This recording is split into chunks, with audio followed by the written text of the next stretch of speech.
Tawakal tu ada 3. Yang pertama, macam kita menyerahkan kes kita kepada peguam. Peguam tu sudah terkenal, handal maksudnya, ya. Kita tahu dia akan dapat membela kita ni melalui kepandaiannya, melalui kepetahannya, melalui kesungguhannya. Jadi kita serahkan kes dia tu kepada dia untuk melawan pendakwaan terhadap kita. Yang ini paling rendah ni, martabat yang rendah sekali. Kerana kalau kita tak suka dengan peguam itu, boleh tak kita tukar peguam lain? Boleh tak? Boleh. Itu yang manusia tu kadang-kadang dia tak puas hati dengan Allah, dia tukar Allah lain.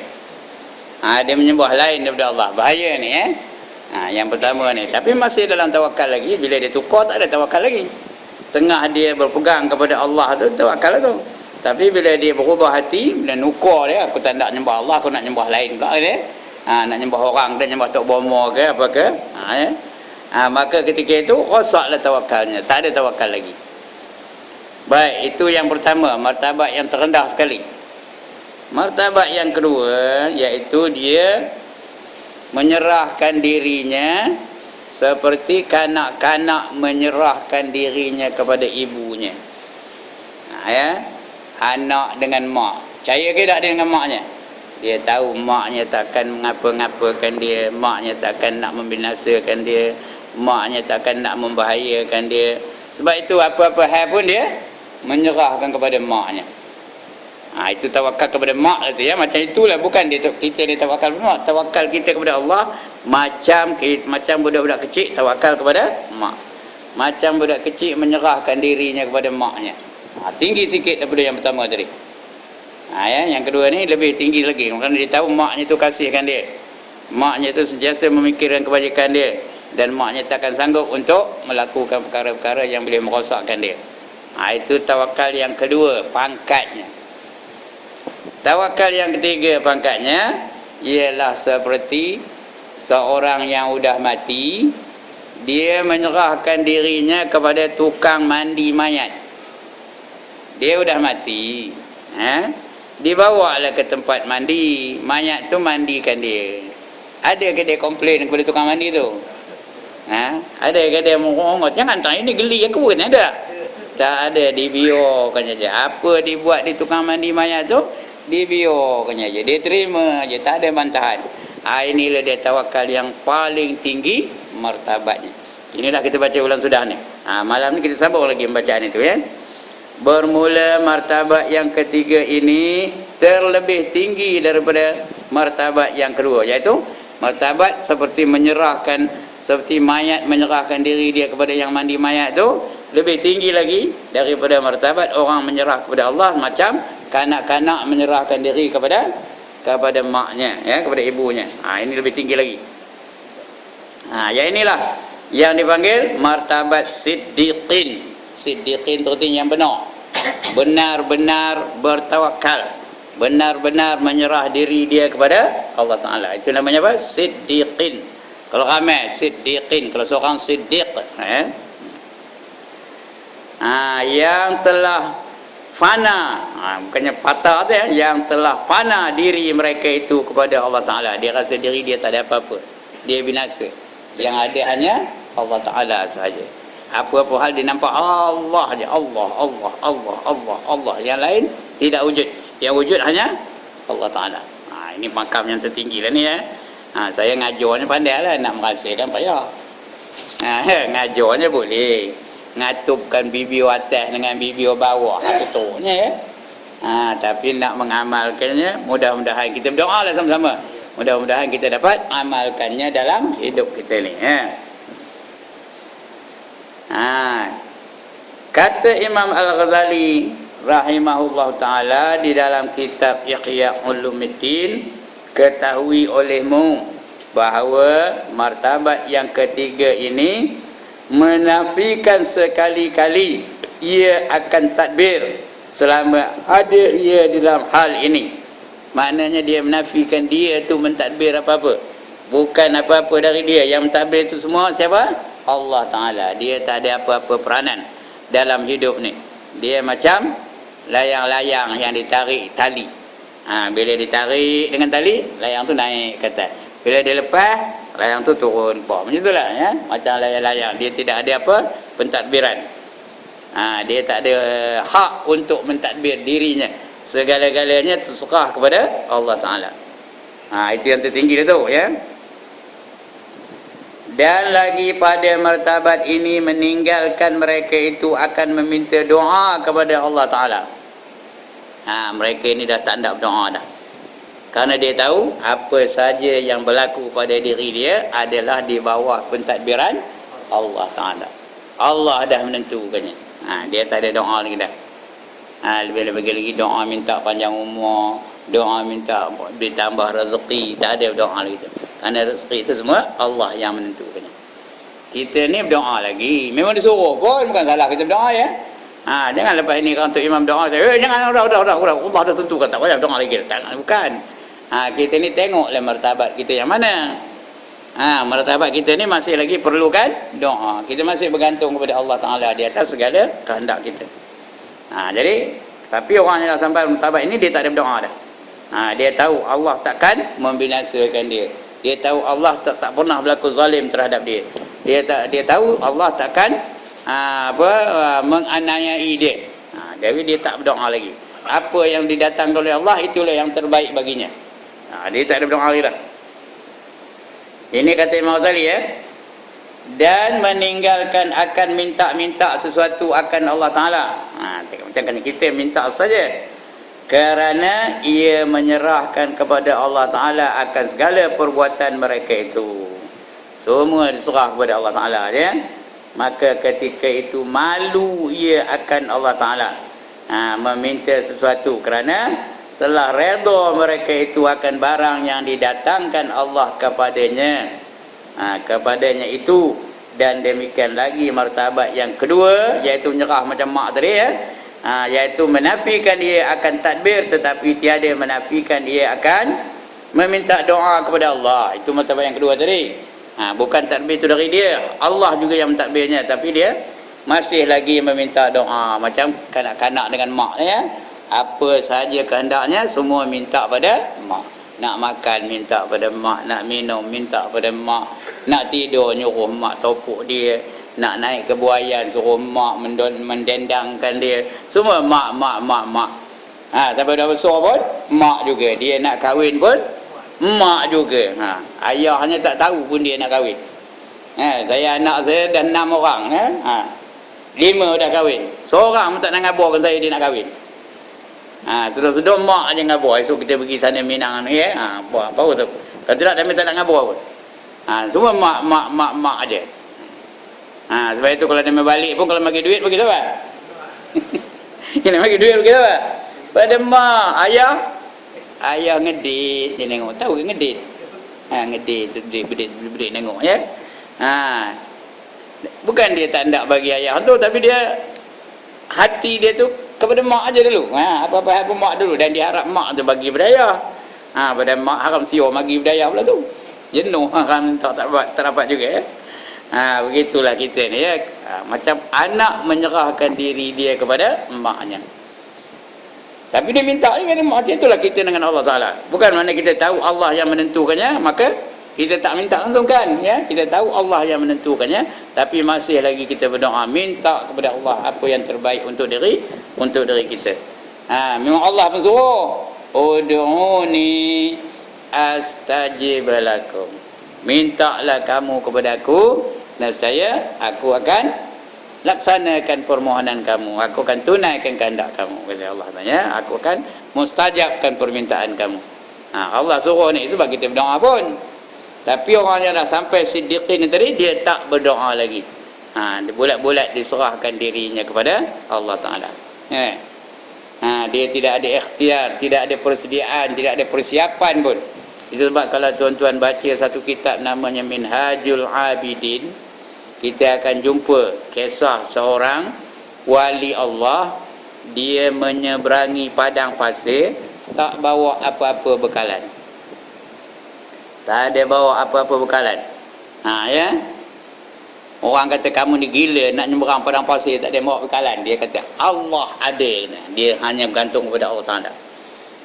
Dan dia berazam, dia bersumpah, aku takkan makan apa-apa kecuali orang suapkan dalam mulut aku, baru aku makan. Anda baca tuan-tuan, Minhajul Abidin nama kitabnya. Baru aku makan, bila disuap dia orang dalam mulut aku, baru aku makan. Kalau tidak aku tak siap nak makan katanya. Dia pun jalan. Madam lapar tak ada, lama-lama bulur lah. Dah bulur, letih benar lah. Dah letih tu dom pengsan. Bila pengsan, lalu satu kafilah. Tahu apa kafilah? Perombongan unta yang menyeberangi padang pasir. Lalu satu kafilah, dia sedar tu, dia pura-pura tidur, pura-pura pengsan. Jadi ketua kafilah tu tengok, oi ada orang pengsan weh, mari kita tolong katanya. Mereka tolong angkat dia tu. Bila angkat, disuapkan ke dalam mulutnya makanan yang apa? Makanan yang lembut, yang macam kanji lah ya. Supaya dia ni udah pengsan, tak boleh bagi benda keras. Bagi benda yang lembut, benda yang manis-manis aja, manisan dah apa lah, itu bagi makan. Suapkan dalam mulutnya. Dia kancingkan gigi. Tahu. Datang orang tu, dia buka je mulut, dipaksa je buka mulut tu, betul baru dia tuang je makan tu. Bila masuk aja makan dalam mulut tu, tampaknya ketawa. Kak. Terkejut orang keliling. Kamu gila ke? Katanya. Apa jawab dia? Aku bukan gila, katanya. Aku telah membuktikan tawakal aku kepada Allah memang menjadi. Katanya, Allah bantu aku ketika aku bertawakal kepada Allah, kata orang ni. Tuan-tuan boleh baca lah nama kitabnya apa? Minhajul Abidin. Kitab tua karangan Imam Ghazali juga ya.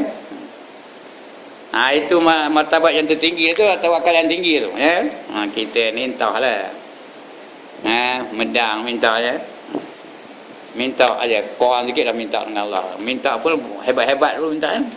Kalau dengar doa saya lagi hebat. Allahumma atina rizqan jadida. Ya Allah, sentiasalah diperbaharui rezeki aku. Wa umran tawila. Apa ni? Panjang kalau umur aku biar sampai 1000 tahun. Lagi. Wa malan katsira. Apa? Biar banyak harta. Nak banyak harta, gelang biar banyak, rumah biar banyak, mentokah biar besar. Wa malan katsira. Wa khairan qariba, dan yang baik-baik dekatkan kepadaku. Wa syarran ba'ida, yang jahat-jahat jauhkan daripada aku. Wa amalan maqbula, ini baguslah tu, amalan kita biar dimakbulkan oleh Allah. Betul tu? Wa waladan soleha, minta anak-anak yang soleh. Saya tambah pula lagi, wa waladan solehan faizan fid dunya wal akhirah. Anak-anak yang soleh, yang berjaya dalam kehidupan di dunia dan di akhirat. Lagi wa tijaratan lan tabur, dan perniagaan yang tak rugi-rugi. Minta tu hebat benar mintanya. Minta dengan Allah. Tapi orang yang martabat siddiqin ni tak ada lagi minta apa itu. Menyerahkan diri dia semata-mata kepada Allah, tak ada minta lagi ya, tak ada berdoa lagi. Kerana dalam sembahyang tu dah cukup doanya. Cukup dah doa dalam sembahyang. Rabbighfirli, doa tu, ya Allah ampunkanlah dosa-dosa aku. Lagi warhamni, kasihanilah aku, berilah rahmat kepada aku. Wajburni, apa dia? Cukupkanlah apa yang tak cukup bagi aku. Warfa'ni, apa dia warfa'ni? Angkatlah darjat aku di sisi kamu ya, angkat darjat aku di sisi kamu. Warfa'ni, wajburni warfa'ni warzuqni, apa dia? Berilah rezeki kepada aku. Okey. Wahdini, apa kata wahdini? Berilah petunjuk kepadaku. Lagi. Wahdini wa'afini, sejahterakanlah aku dunia dan akhirat. Wa'fu anni, dan maafkanlah aku. Yang ini 8 permohonan kita kepada Allah Subhanahu Wa Taala. Kalau yang ini pun Allah kabulkan, sikit punya hebat ya. Yang pertama rezeki kita, dosa kita terampun. Yang kedua rezeki kita sentiasa diperbaharui. Yang ketiga apa lagi? Apa yang tak cukup dicukupkan oleh Allah. Yang keempat diangkatkan apa? Diangkatkan darjat kita di sisinya. Lepas itu rezeki lagi, warzuqni, bagi aku rezeki. Dan rezeki yang ini bukannya hanya mamam aja. Ilmu tu rezeki dah. Rezeki juga, kesihatan tu rezeki dah. Rezeki juga. ketenangan jiwa, rezeki juga. Dapat isteri, rezeki juga. Dapat anak, rezeki juga. Tu minta rezeki, warzuqni. Wahdini, berilah hidayah kepada aku. Wa'fu anni, sejahterakanlah aku dunia dan akhirat. Badan aku biar sejahtera, otak aku biar sejahtera, fikiran aku biar sejahtera. Segala-galanya sejahtera, zahir dan batin. Betul? Wa'fu anni, maafkanlah aku. Itu dah doa dah cukup betul. Jadi bagi orang yang tawakal, dia doa ini aja sudah. Yang lain tu tak penting lagi baginya. Tapi kita jangan lepas ini langsung apalah, tak berdoa lah kita tengoklah martabat kita macam mana. Ya, saya tahulah martabat saya, tuan-tuan dan puan tahulah martabat masing-masing. Entahlah kalau dia sampai martabat siddiqin, tak payahlah doa. Bila tu imam doa kan, dia tanda aku lantak lah katanya, aku serah kepada Allah. Gantilah ya. Tengok martabat kita macam mana. Jadi kita sedarkan diri kita tu, kita di mana? Where do you stand? Kita sedar di mana? Kalau kita rasa kita masih perlu berdoa lagi, maka berdoalah, kerana Allah pun suruh begitu. Kata Nabi, tarkud doa maksiyatun, kata Nabi. Meninggalkan doa itu adalah satu maksiat. Tak berdoa itu satu maksiat tau. Ada orang tak nak berdoa, lepas salam bah, lepas salam bah, lepas salam bah. Tahu apa bah? Naik bah. Lepas salam bah, kumbah. Itu bah tu artinya kumbah. Lepas salam kumbah, lepas salam kumbah. Ada yang apa tu? Sini tak ada lah tempat lain. Nak menyolang mata nak saya ya. Sini tak ada tempat lain yang apa tu. Itulah ya. Baik, kita baca lagi. Kalau merepek saya nak merepek panjang-panjang boleh merepeknya. Ya, meninggalkan mereka itu akan meminta doa kepada Allah dan meninggalkan akan meminta sesuatu akan Allah Ta'ala, kerana ia menyerahkan kepada Allah Ta'ala akan segala perbuatan mereka itu. Maka ketika itu malu ia akan Allah Ta'ala meminta sesuatu, kerana telah redha mereka itu akan barang yang didatangkan Allah kepadanya. Redha ni lebih tinggi pangkatnya daripada sabar. Ya, redha ni hati dia pun tak ada cacat. Hati dia pun tak ada kecewa. Hati dia pun tak ada rasa pedih dengan ketentuan Allah Ta'ala. Kita ni wajib redha dengan ketentuan Allah Ta'ala. Walaupun kita tak suka jadi kita. Kita ni kadang-kadang bukan suka benar jadi kita. Tapi Allah dah tentukan kita ni kita. Apa buat? Redha lah. Allah dah tentukan saya ni saya. Redha lah. Kalau ikutkan nafsu, saya bukan seronok benar jadi saya ni. Kalau boleh biarlah jadi Bill Gates ke. Kenal Bill Gates? Orang yang paling kaya dalam dunia ni namanya Bill Gates. Ataupun paling kurangnya jadi Sultan Brunei ke. Kalau boleh, kalau ikut nafsu lah ya. Tapi Allah dah jadikan saya ni saya, jadilah. Terima ajalah, redha lah. Ya. Begitulah yang dalam tu pun dia bukan suka jadi dema tu. Kalau boleh biarlah jadi isteri Sultan Brunei ke. Baru boleh seri ya. Ini dapat tu Haji Zainal je, jadilah Haji Zainal Haji Zainal lah juga redha lah tu ya. Udah menyolang mata dalam tengok saya tu. Ya. Jadi itu redha namanya. Menerima dengan hati yang terbuka segala yang ditentukan oleh Allah terhadap dia. Ya, itu namanya redha. Dan demikian lagi martabat yang kedua, iaitu menafikan dia akan tadbir. Ya, menafikan dia akan tadbir, tetapi tiada menafikan dia akan meminta doa kepada Allah Ta'ala. Martabat yang kedua tadi macam kanak-kanak lah. Kanak-kanak mana ada tadbir. Dia bukan boleh bertindak sendiri. Baru jadi kanak-kanak baru belajar berjalan. Umur 2 tahun. Mana boleh bertindak sendiri? Boleh masak sendiri. Boleh makan pakaian sendiri. Tak boleh, dia tak ada pentadbiran. Yang dia tadbir siapa? Mak dia yang mentadbir segala-galanya. Tapi tidak pula menghalang dia meminta sesuatu daripada maknya. Bila dia lapar nak makan, minta mak. Bila dia panas nak mandi, minta mak. Bila dia ngantuk nak tidur, ngabur pada mak. Itu ya. Itu kanak-kanak yang kecil. Dia tak ada tadbir. Yang mentadbir semua maknya. Macam itulah kita. Kalau kita peringkat yang kedua ni, kita sudah Allah yang mentadbirkan segala-galanya, tapi masih lagi kita minta pada Allah Subhanahu wa Ta'ala. serta kanak-kanak, maka iaitu meminta, ya seperti itu, bukan serta tu, seperti kanak-kanak, bukan serta tu, betul kan? Seperti kanak-kanak, maka iaitu meminta ia sesuatu kepada ibunya, barangkali ia menangis. Kadang-kadang dia minta tu menangis. Ya, macam kita jugalah, ada tak masanya kita menangis dengan Allah, bangun tengah-tengah malam minta apa?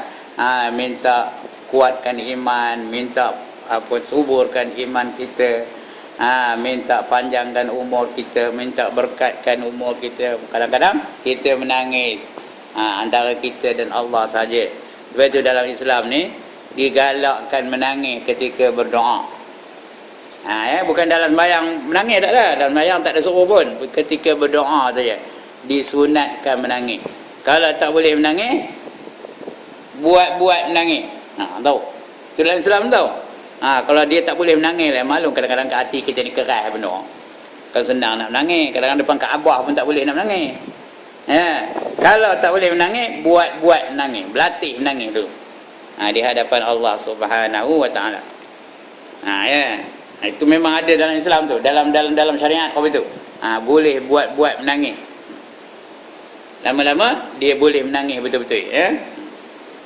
Kerana meminta suatu hajatnya kepada ibunya. Bersalahan martabat yang ketiga tadi, ya. Yang ketiga tu bersalahan, bukan dia tak ada menangis lagi, tak ada minta pun tidak, ya. Bersalahan martabat yang ketiga. Maka iaitu seperti orang yang mati, maka tiada punya ikhtiar, tak ada punya ikhtiar dan tadbir. Orang mati mana ada ikhtiar? Diangkat dia. Dia tak ada pula protes, tak ada membantah, angkatlah. Kalau dia empaskan dia, empaslah, tak ada pula dia marah pula, tak ada dia marah. Apa kau empas aku, sakit aku ni, ada. Dia dah mati lah, taklah. Orang mati, dia mana ada ikhtiar, mana ada tadbir, kan? Kepada orang yang memandikan akan dia dan memperbuat ia akan mayat itu betapa dikehendakinya. Orang mandikan mayat tu tak ada minta izin pula dulu dari mayat tu. Apa buatnya? Apa yang dia nak buat, dia buatnya lah. Nak korek-korek, tak mana nak korek-korek lah, tak mana nak sapu, disapu pula. Tak mana nak digisel lah. Dia tahu mayat tu tidak boleh membantah. Macam itu dia menyerah dirinya kepada Allah, macam mayat tu menyerah dirinya kepada orang yang memandikan dia. Padahal tiada mayat itu mempunyai ikhtiar dan tadbir. Dia memberontak pun tidak, marah pun tidak, menerima saja apa perbuatan orang yang memandikannya itu. Ya. Sekali-kali itu langsung tak ada, langsung tak ada tadbir, ya. Dan bersalahan martabat yang pertama, iaitu yang kita mengupah peguam untuk membicarakan kes kita tu. Kalau kita tak berkenan dengan peguam tu, boleh tak tukar peguam? Boleh ke tak boleh? Boleh tukar peguam. Tak apa? Kita tak serasi dengan peguam Zulkifli Nordin bahasanya. Kita boleh tukar peguam. Selain daripadanya, boleh tukar siapa? Ram Kapal Singh. Kenal ke? Allah tak kenal dia apa? Govind Singh Dio. Boleh tukar peguam. Pasal apa? Pasal kita tak puas hati dengan peguam yang kita sewa tu, ya. Yang kita upah tu. Boleh cari peguam yang lain. Macam itulah. Manusia ni dia berserah kepada Allah. Kalau dia tak suka dengan Allah, apa? Dia boleh tukar lah. Dia tak nak nyembah Allah, dia nyembah lain daripada Allah. Itu yang nukar agama tu. Mula dulu tawakal, lepas tu dia tak nak bertawakal dengan Allah, tak nak menyerahkan kesnya kepada Allah. Dia tukar agama. Itu yang Azalina Jailani. Kenal orang namanya Azalina Jailani. Tukar Tuhannya. Sekarang ni jadi apa? Azalina Jailani. Sekarang ni apa namanya? Lina Joy namanya. Lina Joy.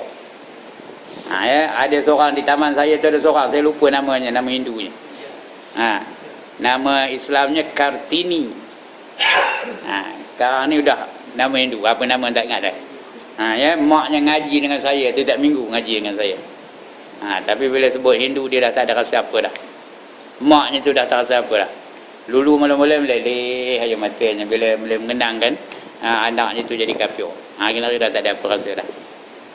Tiap minggu datang mengaji dengan saya. Bukan saya dengan dia aja, datanglah majlis mengaji yang saya kendalikan tiap minggu dia di kampung tu. Dia datang. Ya. Itu dah. Pasal apa? Dia tawakalnya macam yang pertama tadi. Tidak macam yang kedua, ya. Macam yang kedua ni dia kepada mak boleh tukar lah. Kalau budak kecil tu ada orang lain nak dukung dia, lain daripada mak dia, tak kan? Nak kena dukung? Mau kontra-kontra dia. Macam itulah dia dengan Allah Ta'ala. Macam kita dengan Allah Ta'ala. Kita berserah kepada Allah Ta'ala. Apa saja yang didatangkan Allah kepada kita, kita berserah. Macam tu. Lebih-lebih lagi mayat ni langsung tak ada menentang apa keputusan orang yang memandikan dia, kan? Mana dia nanti? Padahal tiada mayat itu mempunyai ikhtiar dan tadbir sekali-kali dan persalahan martabat yang pertama, maka iaitu mensabitkan orang yang tawakal itu akan tadbir dan ikhtiar. Orang yang tawakal itu ada ikhtiar, ada tadbir. Kalau dia tak suka, dia boleh tukar peguam, dan usaha pada tawakalnya itu, yakni tawakalnya itu hasil dengan diusahainya. Dia cari-cari mana peguam yang handai, ada cari ini, jumpa peguam ini, akhirnya dia dapat peguam yang dia nak tu, ya. Itu usaha dia tu. Biar tadbir dan ikhtiar dan usaha pada tawakalnya itu, yakni tawakalnya itu hasil dengan diusahainya dan difikirkannya dan diikhtiarinya dan tadbirnya dan bicaranya. Okey, itu contoh-contoh tawakal. 3 jenis. Ingat ke ni? 3 peringkat. Yang pertama macam orang dengan peguam.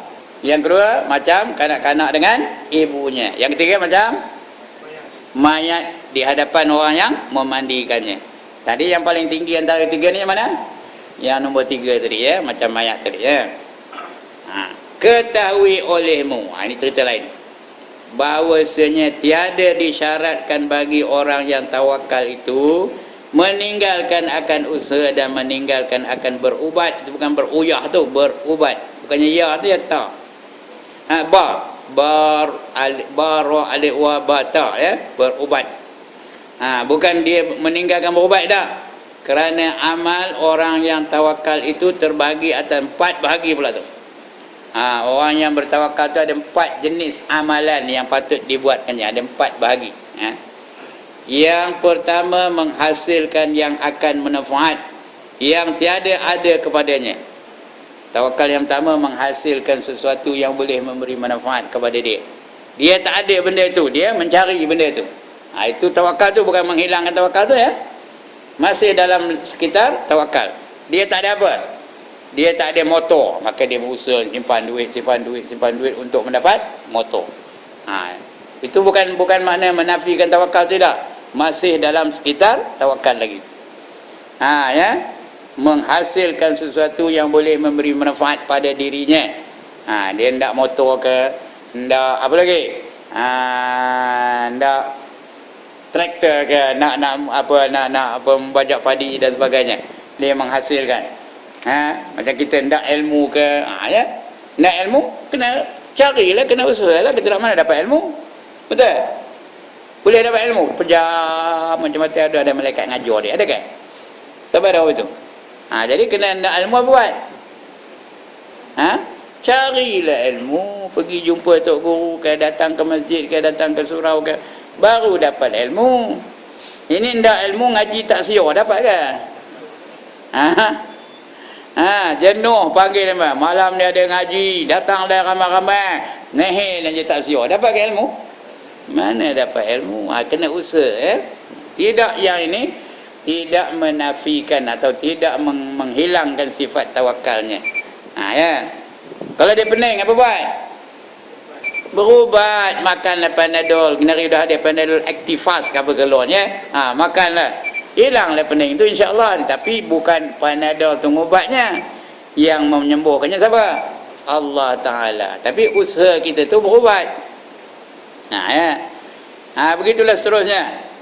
Kalau lapar apa buat? Makan. Ambil tangan tu, ulur tangan tu, pegang nasi tu, ramai nasi tu, bawa ke mulut, konyah nasi dalam mulut, telan, baru namanya makan. Itu ikhtiar lah tu. Kalau kita tengok aja lantak lah, kalau Tuhan nak bagi kenyang-kenyang lah, mau kenyang? Biar tengok aja nasi tu, mau kenyang ke? Tak ada maunya kenyang. Jadi kena ikhtiar juga. Itu sebab kata Nabi, tambat dulu tengkuk unta kamu, lepas itu baru bertawakal kepada Allah Ta'ala. Kalau tak ada tambat, larilah unta tu. Kita pun Rabbi itulah, kunci dulu motor tu dulu, baru bertawakal kepada Allah.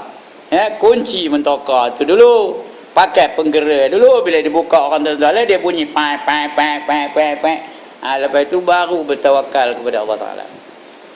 Kalau kita biarkan mentokar kita tu di luar je, enjin pun tak tutup macam, enjin pun tak berpadam lagi, biar letak dekat luar masjid tu macam, boleh curi dia orang. Itu di masjid pun curi dia orang, lebih-lebih kalau di pasar raya, dekat Giant tu, Lensin tu, start motor tu, letak tu, enjin pun tak tutup macam, itu biar tu buka tengah-tengah pula pintu itu macam, 5 minit lebih dalam tokar tu. Jadi bukan menafikan ikhtiar, ya. Kita boleh berikhtiar. Dan meninggalkan berubat kerana amal orang yang tawakal itu terbagi atas 4 bahagi. Pertama, menghasilkan yang bermanfaat. Mendapatkan sesuatu yang memberi manfaat. Nak beli mentokar ke, nak beli gelang ke, nak beli emas ke, nak beli ikan ke, nak beli apa saja benda-benda yang boleh memberi manfaat. Kita hendakkan dia tu usahalah. Yang kedua apa? Menolak, memelihara, ya. Yang manfaat tu kita pelihara. Yang budak beli mentokar, pelihara lah mentokar tu, dicuci lah, enjinnya rosak dibela, tayarnya dah botak, apa buat? Tukar tayar baru, dan sebagainya. Memelihara yang dah ada tu, manfaat yang kita dah dapat tu dipelihara supaya dia lama tahannya, boleh kita gunakan manfaat itu dalam masa yang lama. Memelihara. Yang ketiga, menolak mudarat. Dah tahu benda tu mudarat, jangan kita cari-cari mudarat. Menolak mudarat tu. Tahu sekarang ni zaman musim denggi, apa buat? Bersihkan kawasan rumah kita daripada nyamuk yang boleh mendatangkan penyakit denggi. Itu yang ketiga, ya, mengelakkan daripada mudarat. Tapi mudarat tu siapa punya? Allah yang punya. Siapa menentukannya? Allah yang menentukan. Tapi boleh tak kita berusaha? Boleh, untuk menolakkan mudarat. Sebab itu kita tahu bila benda tu ada mudarat, jangan kita tempah-tempah nak nak mendapatkannya. Benda tu benda mudarat. Yang keempat, apa? Menolakkan mudarat yang telah ada padanya. Dah ada mudarat, ya, jangan hilangkan, cuba hilangkan mudarat tu. Dia kepala dah pening, apa buat? Makanlah ubat supaya hilang pening tu. Tadi tu imam kata dia demam, jangan ubat, hilangkan demam tu, makan ubat. Tapi bukan ubat tu nyembuhkan, yang nyembuh siapa? Allah Ta'ala. Jangan tinggalkan untuk berubat. Saya pun begitu juga. Saya ni 2 kali sehari makan ubat tahu. Pagi sekali, malam sekali. Ubat. Maklumlah, baru lepas bedah jantung, kena makan ubat tu. Tahu, seraup sekali makan, tahu ke seraup? Seraup tu sekali makan tahu. Boleh kenyang dengan ubat aja tahu. Makan jugalah. Itu yang barangkali lah Allah, dengan izin Allah, bolehlah saya kemari. Kalau tak nak kemari pun tak lalu tahu. Bolehlah saya kemari tiap-tiap bulan, insya-Allah. Bukanlah kerana ubat tu. Kerana apa? Kerana izin Allah Ta'ala. Tapi kita usaha makan ubat. Ngambil ubatnya 6 bulan sekali, pergi ke IJN ngambil ubatnya. Lepas tu jumpa pula doktor 6 bulan sekali. Lepas ni esok setahun sekali jumpa dengan doktor tu. Dia cek darah dan sebagainya. Bukan dia lepas tu. Sampai padam. Dah padam tu tak ada lagi berubat. Itu dia. Itu bukan makna kita hilang tawakal, tidak, masih lagi dalam sekitar tawakal kita kepada Allah, ya. Yang keempat, menolakkan mudarat yang telah ada kepadanya.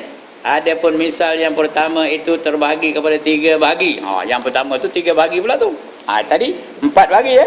Jadi 4 bagi tu klasifikasikan. Yang pertama tu ada 3 bagi pula lagi. Yang pertama tu apa? Mendapatkan sesuatu yang boleh mendatangkan manfaat bagi kita. Ada 4 cara, 4 jenis.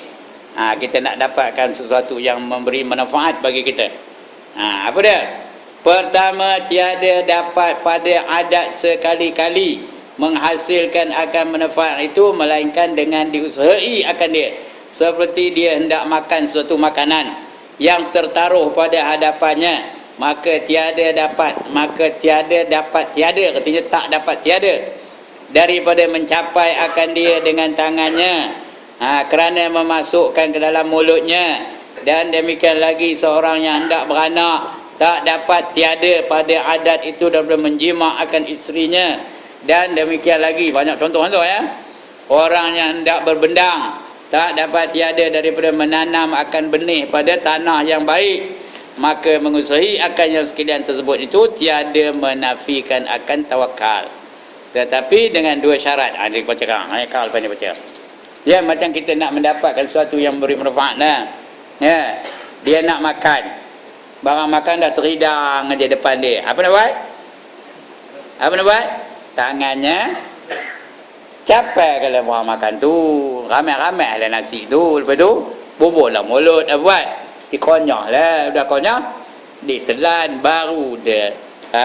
barulah tercapai hasratnya nak makan. Kalau tengok aja lantak lah, nak kenyang-kenyang lah, Tuhan yang bagi kenyang, bukan nasi bagi kenyang. Apa macam? Pakai bula lah namanya, tahu ke bula? Bula tu dah lapar benar. Jadi itu bukan menghilangkan tawakal, tidak ya, masih lagi tawakal. Begitu juga kalau dia nak anak, apa buat? Nak anak, kahwin lah. Udah kahwin aja. Jima lah isteri tu. Lama-lama insya-Allah jadilah dapatlah anak ya. Kalau apa tidak, seorang duduk Terensin, seorang duduk di Kuala Lumpur macam. Bila dapat anaknya ya? Bukan mencarut ni, jangan menyolang mati nama saya bukan tujuan nak mencarut ni. Nak memahami bahawa tawakal tu mesti diusahakan. Tak dapat tidak diusahakan dulu, baru tercapai hasrat kita tu. Ya. Begitu juga orang nak berbendang. Kalau tengok aja bendang tu lah, nantilah kalau Allah nak bagi nak bagi tumbuh lah, kata biurnya. Naik lah juga. Apa yang naik? Lalangnya naik. Padi dak juga naik. Jadi kalau nak bendang apa buat? Cari traktor dulu, dibajak tanah tu dulu, buat apa namanya? Udah berbajak tanah tu, tanamkanlah, taburlah benih padi tu. Barulah tumbuh padi tu, barulah dapat berbendang. Itu bukan yang itu menghilangkan tawakal, tidak ya. Masih lagi dalam skop tawakal. Itu yang pertama. Tak dapat tidak kena usaha. Ya. Tapi ada syarat pula, dengan 2 syarat. Pertama, hendaklah engkau ketahui bahawa tangan dan makanan dan jima dan menanam benih itu tiada sekali-kali memberi bekas kepada yang demikian itu. Ya. 3 masalah tadi. Ya, iaitu apa? Ubat, tangan nak makan tadi. Masalah tangan tadi mencapai, bukan dia mengenyangkan tak. Begitu juga jima tu bukan dia menghasilkan anak tak ya. Anak saya dah 4 tahun kahwin, tak mau beranak-anak lagi, belum lagi beranak-anak. Tak dapat anak lagi. Padahal bukan tak jima tu, jima juga, tapi tak dapat lagi. Kenapa? Dia tidak memberi bekas. Yang memberi bekas apa? Allah Subhanahu wa taala. Itu contoh, nak kabur aja belum malam ya. Jenuh berdoa pun berdoa. Ya, usaha pun usaha, tapi belum dikurniakan Allah Taala anak lagi. Yang bukan kahwin yang baru ni, yang dulu sebelum ini ya. Ada saya ngajak tuan-tuan dan perempuan, tapi datang dia tak tahu saya ya. Ya, belum dapat anak lagi, saya belum dapat cucu melalui dia lagi. Kenapa? Allah belum izinkan lagi. Ya. Belum diizinkan oleh Allah Taala. Baik. Abang dia yang baru kahwin ni, pada tahun sudah baru kahwin. Udah dekat nak beranak dah. Dekat. Baru lagi. Dah dekat nak beranak. Pasal apa? Pasal Allah dah tentukan dia jadi orang itu. Begitu juga orang berbendang. Begitu juga orang apa nama tadi? Iyalah orang berbendang lah. Kadang-kadang elok tabur benih baik, tanah baik, baja elok, Udah kau jadi tikus, langsung apa tak dapat? Pasal apa? Ketentuan bukan dari usaha kita, ketentuan daripada Allah Ta'ala. Ya. Baik. Itu dia ya. Kena fahamnya tu. Kalau tidak, hilang martabat tawakal tu. Tak dapat pahala lagi dah ya. Kalau sudah hilang tawakal, tak ada pahala dah. Kita nak pahala kerana tawakal ni sifat yang wajib kita miliki. Kalau dah tak ada tawakal, mana datang pahala lagi? Ya. Jadi kita kena faham bahawa usaha kita itu tidak memberi bekas. Yang memberi bekas hanya Allah Subhanahu wa Ta'ala. Yang demikian itu semata-mata daripada kudrah Allah Ta'ala. Kedua, bahawa jangan engkau berpegang di dalam hatimu kepada sesuatu yang tersebut itu. Jangan pegang pada itu. Jangan kata mesti jadi, tak ada ya. Dan hanya sesungguhnya semata-mata di dalam hatimu itu berpegang kepada Allah Ta'ala ya. Kita pegang hanya kepada Allah Ta'ala yang menjadikan akan yang demikian itu. Dan bahagi yang kedua ni, ghalib pada adat, tiada dapat menghasilkan akan manfaat itu melainkan dengan diusahai. Itu yang pertama tadi ya. Yang pertama tadi tak dapat, tidak mesti diusahakan.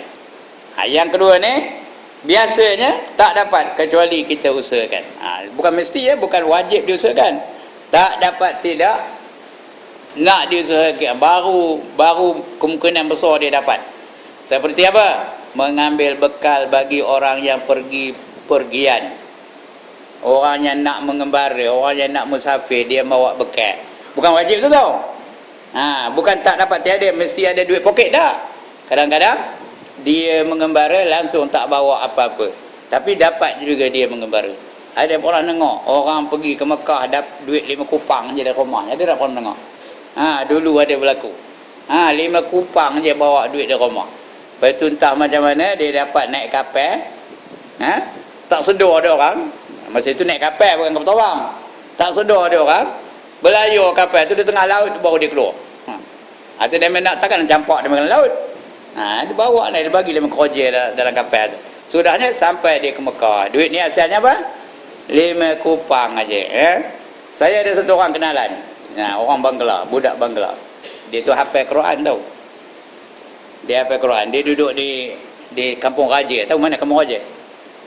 Dulu lah masa saya jumpa dulu Kampung Raja, Cameron Highland ujung tu. Di ujung Cameron Highland tu namanya Kampung Raja. Saya ceramah di sana malam tu. Lama dah cerita ni, belas-belas tahun dah. Namanya Abdul Hadi, hafal Quran. Dia kata dia pergi ke Mekah modelnya RM70 aja. Dia bawa RM70. Tapi dia ada tiket lah, kapal terbang tu ada tiket tu RM70 tu, dengan itu dia beli kapal terbang. Had mana sampai.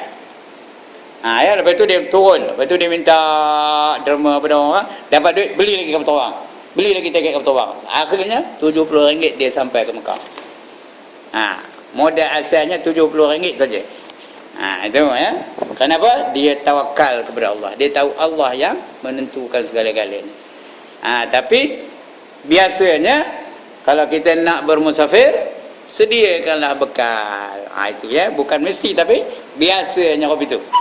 Sediakan bekal untuk bermusafir itu. Nak pergi Kuala Lumpur, takkan bawa 2 kupang. Apa kita bawa? Sekurang-kurangnya bawa RM50. Di sana tu ada anak kita. Contohnya bukan mesti ya, tapi biasanya itu. Ya, itu yang kedua, pangkat yang kedua tu. Berpegang kepada Allah Ta'ala yang menjadikan yang akan demikian itu. Dan bahagian yang kedua ini ghalib pada adat. Bukannya mesti ya, ghalib pada adat. Bukan tak dapat tiada. Yang tadi tak dapat tiada. Yang pertama tadi, faham tak yang pertama tadi? Tak dapat tiada.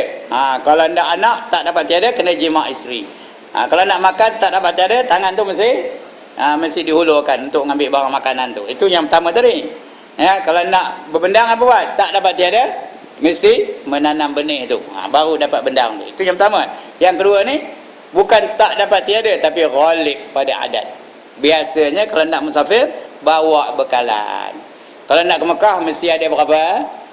10,000. Biasanya begitu. Nak ke Mekah 10,000. Nak pergi umrah berapa tu je? 5,000 atau 6,000. Biasanya. Tapi ada orang tak sampai pun boleh sampai juga. Itu luar biasalah. Bukan mustahil tapi luar biasa ya. Itu yang kedua tadi ya. Ghalib pada adat tiada dapat menghasilkan akan manfaat itu melainkan dengan diusahainya, seperti mengambil bekal bagi orang yang pergi-pergian. Katanya musafir itu yang tiada dekat, yang tiada di dekat orang dan tiada di dekat negeri. Pergian itu jauh lah, musafir itu mesti jauh. Maka mengusahai akan bekal yang demikian itu tiada menafikan akan tawakal. Kalau dia mencari bekal, bukan hilang tawakalnya dah, masih lagi dikira orang yang bertawakal. Tetapi hendaklah engkau ketahui bahawa bahawa tawakal itu tiada memberi bekas. Usaha itu tak ada memberi bekas, dan hanya sesungguhnya semata-mata dalam hatimu itu engkau berpegang kepada Allah. Pegang hanya kepada Allah yang menganugerahkan akan dikau daripada bekal itu. Tetapi jika engkau kuasa pada